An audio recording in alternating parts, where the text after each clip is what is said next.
What makes you happy? What makes you smile and what brings you joy? When you wake up in the mornings, do you find that you're usually happy and have joy and are looking forward to the day? Or when you wake up, do you start feeling more despondent, like, oh no, it's another day? Damn. When you wake up in the morning, are you smiling and ready to greet the day? Or are you hiding under the covers, really just hoping it'll all go away? Depression could be a terrible, terrible thing, and it is very debilitating. And people often try to ignore it, and you can't. People who suffer from massive, debilitating depression have to learn coping tools and how to overcome. I've suffered from depression, massive depression, my whole life. By the time I was 13 years old, I was diagnosed with an ulcer. My hair color is actually white. White. Not even gray. Because of all of the shit that I have been through. When I wake up in the morning, I have to remind myself often that I still have purpose. My life, it does have meaning. Because sometimes I wake up and I'm like, why? Why another day? Depression is something that people often overlook, and it's really sad. When people are depressed, try to be there for them. When you see warning signs and maybe even suicidal tendencies, pay attention. Listen to what they're saying. They need help, and they don't know how to get out of it. They do not have the coping skills. They have not been equipped with all the proper ways to deal with the emotions that they're having. Therefore, they often shut down and become depressed.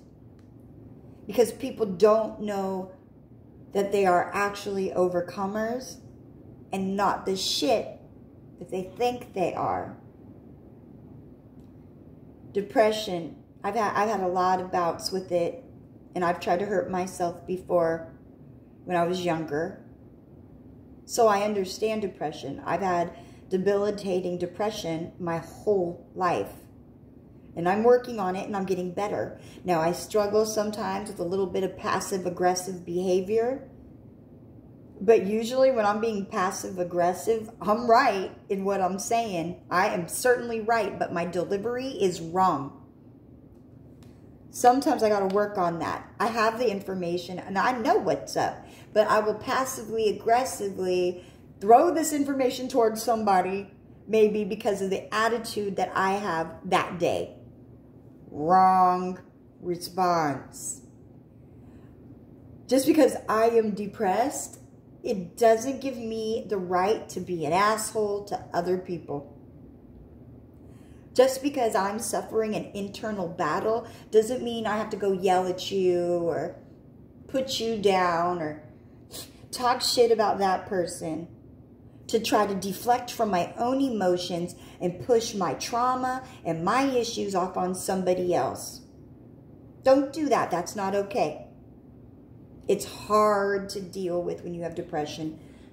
But try very, very hard to hold yourself accountable. Recognize the emotions you're having, because once you start to actually deal with that shit that hurts super bad, you start to get over it.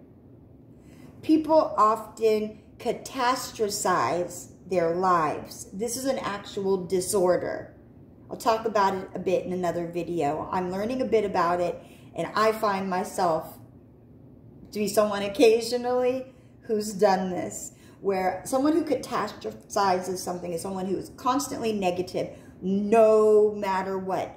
Not quite a narcissist, but someone who catastasizes, generally someone who's been through a whole lot of trauma, and they're always negative because they're afraid to look to the positive for fear that if they are positive. Something negative is going to happen that is going to destroy everything. And then they feel like, what was the point? I was just knocked down, so why bother? Someone who catastasizes could be as small as, I stubbed my toe and it's bleeding.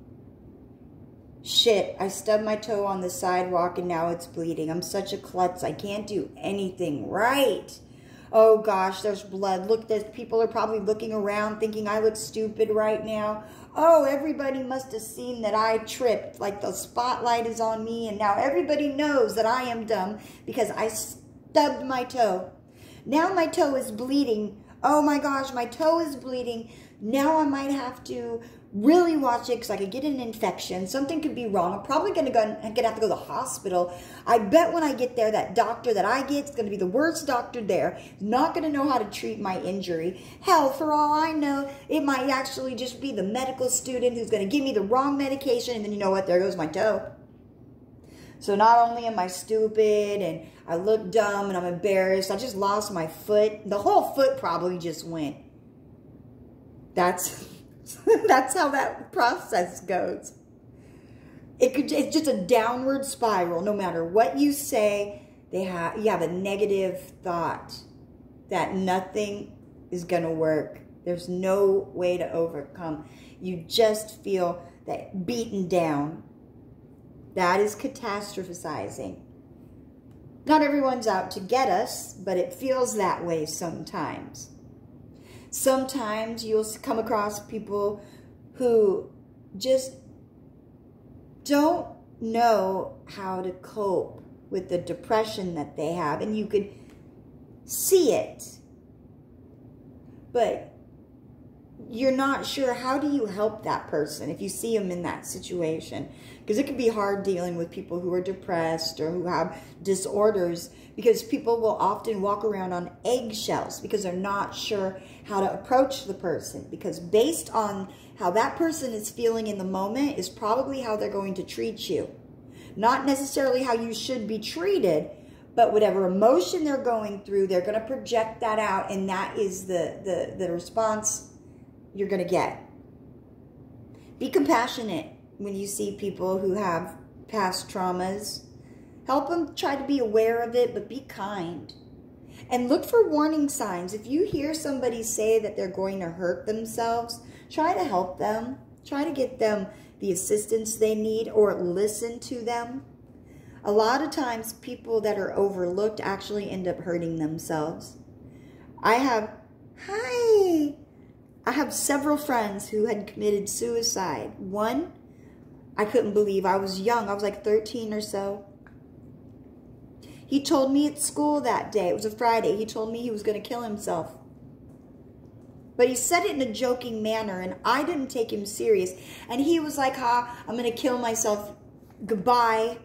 You're a good friend. I'm so glad I knew you. And I'm like, you know what? Stop it. I will see you on Monday. Stop. See, I'm getting sad, so she probably, stop. Just stop. I didn't acknowledge his feelings and what he was saying. I made light of it. I was 13 years old. I was living my own life. I didn't see the warning signs. Somehow, I was blinded. When I came to school that Monday, he had killed himself. When I got to school, they had psychiatrists. They had all kinds of people. And that was a very hard funeral as a child to go to, knowing this person had told me and I didn't take it serious. I had another friend. You may know Danielle Steele. She's the author. Danielle Steele had a son named Nick. She wrote a book about it. It was called His Bright Light. And I knew Nick Triana. I knew him when I was young. And he indeed did suffer from depression. And him and I had some talks. But he also had other situations going on because his mother was a famous author. And people live very different in the entertainment world. So I understand his depression. The reasons behind why he killed himself are different than what I shouldn't say it, huh? I should just mind my own business. But he told me. In the book, it said that he had just had mental disorders and he just didn't know how to deal with the depression. But there was a lot of extenuating circumstances around that. When he was able to get away from his, not his bodyguard, but his assistant, the person that was constantly handling him and with him and had his meds and carried his bag and never left him alone. When we got alone into situations where we were able to sneak away and be alone, he would talk to me about what was really, really going on. And I understand why he didn't say anything to anybody in some of these situations, because it's different when you grow up in the entertainment industry. It's not the same as for just the general public. Some of the things that go on in that world are things but we're going to skip that part. Point being, he was going through situations and he was still young. He didn't know how to cope with it. He also killed himself.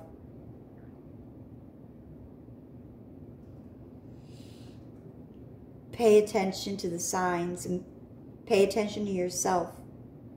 If you suffer from depression, don't sit alone and think nobody cares. Don't isolate yourself. Let people know. Let them see your vulnerability. Let them know how you're feeling. Let people know they cannot help you if you don't tell them what's going on. But nobody can fix you. You have to do the internal work. People can give you tools. There are people who could guide you and help you. But you have to be willing to put in the work. You have to be willing to do the hard part of your emotional responses. But don't think your life doesn't have meaning. I know as a depressed person, I wake up daily and I struggle every day. And I have to give myself a talk and a reminder that I'm not my past. I'm not the abuse that happened to me in my life. Things that were outside of my control, I got to let them go. They serve no purpose. And to ruminate on things from the past that hurt you but that you cannot fix will just hold you down. But when you learn to accept what happened, deal with it, it doesn't mean it was okay. It just means it wasn't your fault and you're moving forward. You have to forgive yourself. Forgive yourself. We mess up and it's okay. If you're alive right now and you've lived to see another day, I'm glad to see you here listening to me. I'm glad we have the opportunity to share a bit. If you have an opportunity to live another day and watch this, it means that you have a chance for more growth. Isolation. I have this problem. I isolate myself. I need more friends. But because I suffer from depression and I don't like to push my depression on other people, I self-isolate, which is wrong too. See, because I know that when I'm in an emotional state, I don't want to carry it over to the other people around me, because I am aware how thoughts and emotions travel, and I'm not trying to put that on others. But as nice as that is, when I isolate myself and I'm depressed and I don't have the proper coping tools, it makes it difficult. I can't even talk because I'm embarrassed. It makes it difficult to do better. So try not to isolate yourself too much. Find yourself people around you, a support group, an animal, a something. I don't know. Just don't stay to yourself. Nobody could help you or give you encouragement if you're not letting them know that you need help. Don't be afraid to be vulnerable. People are often afraid to say, oh, something's not right in my mind. I'm not feeling right. I don't know how to deal with this. I need help before it gets out of my control. Don't let that happen to you. You are worth it. You are worthy. You are amazing.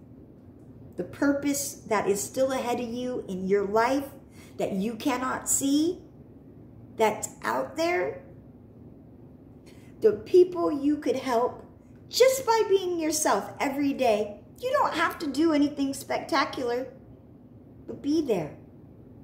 Be the best you. Be the highest version of yourself. You too, okay? Be the highest version of yourself. Does that sound good? Yes, it does, huh? That's right. You tell them be. Just be all that you can be. It's not the army, but this is real life, and we need to stick together, right? Yeah, we need to stick together. So I don't know about you. I need friends. I need a support system. I need a new network. If you need new friends and you find that, hey, maybe your life was fucked up, but now it's getting better, but I need some friends, feel free. Say hello.